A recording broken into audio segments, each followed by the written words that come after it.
Hola, ¿qué tal? Lo que vamos a ver en este video es cómo medir la intensidad de corriente eléctrica. Recordarán del video anterior que en un instrumento de bobina móvil, cuando una corriente eléctrica circula por dicha bobina, se produce un movimiento de rotación desplazando la aguja sobre una escala. Este movimiento va a ser proporcional a la intensidad de corriente que circule por dicha bobina. Aprovechando esta característica del galvanómetro, lo que podemos hacer es, si tenemos un circuito simple como el que vemos en este momento y queremos conocer qué corriente circula por él, podemos interponer un galvanómetro y de esa forma conocer cuál es la intensidad de corriente que circula.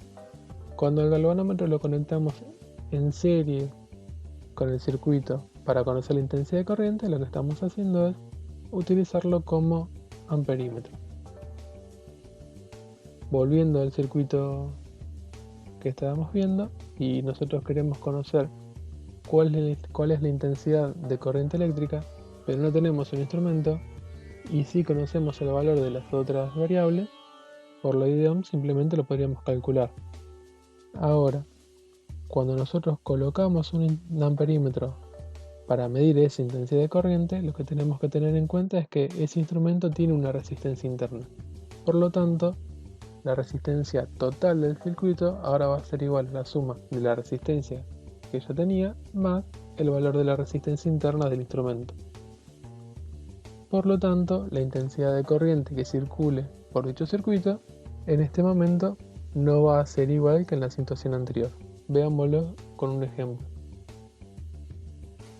En el esquema de arriba tenemos el circuito sencillo, queremos conocer la corriente y lo que vamos a hacer es, con los valores que ya tenemos, calcularlo. Si la tensión es de 2 volts y la resistencia es de 2 ohms, la corriente que va a circular es de 1 ampere. Ahora miremos el esquema de abajo, donde al mismo circuito lo que hicimos fue conectarle un amperímetro.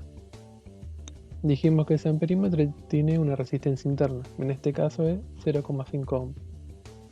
Por lo tanto, ahora la resistencia total en el circuito va a ser de 2,5 ohms. Al variar el valor de la resistencia total del circuito, lo que vamos a tener ahora es una corriente circulando por todo el circuito, no de 1 ampere, sino de 0,8 amperes. Es decir, cuando colocamos el instrumento para medir, alteramos al sistema que estábamos midiendo. Veamos otro ejemplo. Ahora el valor de la resistencia interna del instrumento es de 0,1 ohm. Por lo tanto, la resistencia total es de 2,1 ohm. Entonces, la corriente que circula a través de todo el circuito ahora va a ser de 0,95 amperes. Resumiendo, en el esquema anterior, conociendo los valores de la tensión y la resistencia, calculamos el valor de la intensidad de corriente. Y planteamos dos situaciones.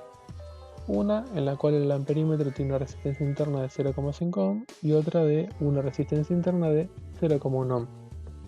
Y esto nos dio que iba a circular 0,8 amperes en la primera situación y 0,95 amperes en la segunda. ¿Qué nos quiere decir esto? Bien, que la distorsión que produjo el amperímetro al ser introducido en el circuito para realizar una medición fue con la primera resistencia de un 20% y con la segunda resistencia de un 5%. ¡No es justo! ¡Cambiaron el resultado al medirlo! ¿Qué conclusiones podemos sacar de esto? Que cuando la resistencia interna del instrumento, es decir, del amperímetro, disminuye, también va a disminuir la distorsión, el error que el instrumento introduzca a la medición. Para evitar esto, el valor de la resistencia interna debe tender a 0. Otra cosa que tenemos que tener en cuenta a la hora de medir con un amperímetro es que este va a tener un valor máximo de intensidad de corriente que nosotros podamos medir. Pasada de ese nivel, se daña. Tal es el caso del amperímetro que vemos en la figura, que tiene una intensidad a plena escala de 1 mA. Por la forma constructiva que tienen los amperímetros, lo delgado del alambre con el cual se confecciona el bobinado, ¿cómo hacemos nosotros para seguir utilizando el mismo instrumento pero con una escala mayor? ¿Cómo ampliamos el alcance? Nosotros sabemos que nuestro instrumento tiene una resistencia interna. Para medir una mayor corriente, lo que tenemos que hacer es recurrir a resistencias de derivación o shunt, como la que vemos en la figura, que son resistencias que se conectan en paralelo al amperímetro. ¿Cómo funciona? Bien, si tenemos una corriente de entrada, esta intensidad de corriente va a ser igual a la suma de las intensidades de corriente que salgan del punto de entrada. Es decir, la intensidad de entrada, la intensidad de corriente que nosotros queremos medir, va a ser igual a la suma de la intensidad de corriente que circula por el amperímetro más la intensidad de corriente que circule por la resistencia shunt. Veamos esto en un ejemplo.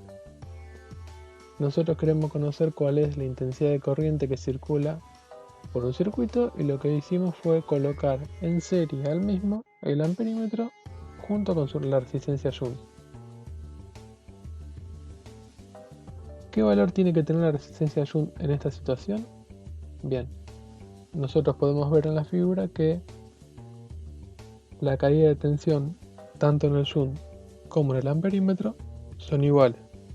Por lo tanto, podemos decir que el producto entre el valor de la resistencia shunt y la corriente que la atraviesa es igual al producto de la resistencia interna del amperímetro por la corriente que la atraviesa. Si despejamos, obtenemos la siguiente fórmula que nos permite calcular qué valor de resistencia shunt debemos emplear en distintas situaciones. Veámoslo con un ejemplo. Volvemos al instrumento que vimos en un par de diapositivas atrás, donde la intensidad plena escala es de 1 mA. Sabiendo que este instrumento tiene una resistencia de 100 ohm, una resistencia interna, y ahora queremos utilizarlo para medir una intensidad de corriente a plena escala de 1 A, ¿qué valor de resistencia shunt vamos a usar? Bien, lo primero que tenemos que hacer es calcular cuál es la intensidad de corriente eléctrica que va a circular a través del shunt. Vamos a la fórmula que vimos hace un momento, reemplazamos los valores, despejamos y obtenemos el valor de la corriente que circula a través del shunt. Ahora lo que vamos a hacer con la otra fórmula que vimos es calcular cuál es el valor que la resistencia shunt debe tener para lograr el alcance que nosotros deseamos. Otra situación puede ser que con el mismo instrumento, así con el mismo galvanómetro, querramos hacer un amperímetro con múltiples escalas, como se ve en la imagen de la izquierda. Bueno, a lo que se recurre es a un esquema de derivación de Ayrton, en la cual con una llave selectora vamos cambiando entre distintas resistencias shunt.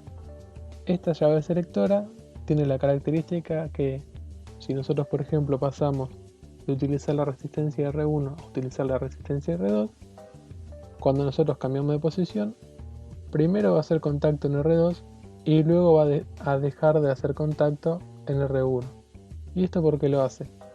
Imagínense que si en el cambio de una resistencia a otra la selectora no toca a ninguna de las dos resistencias, toda la corriente que nosotros querramos medir va a circular por el amperímetro dañándolo. Acá podemos ver resistencias shunt externas que se utilizan para medir corrientes muy elevadas.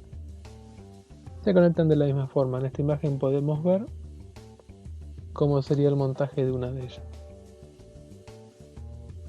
Bien, hasta acá vimos lo básico de cómo medir intensidad de corriente eléctrica.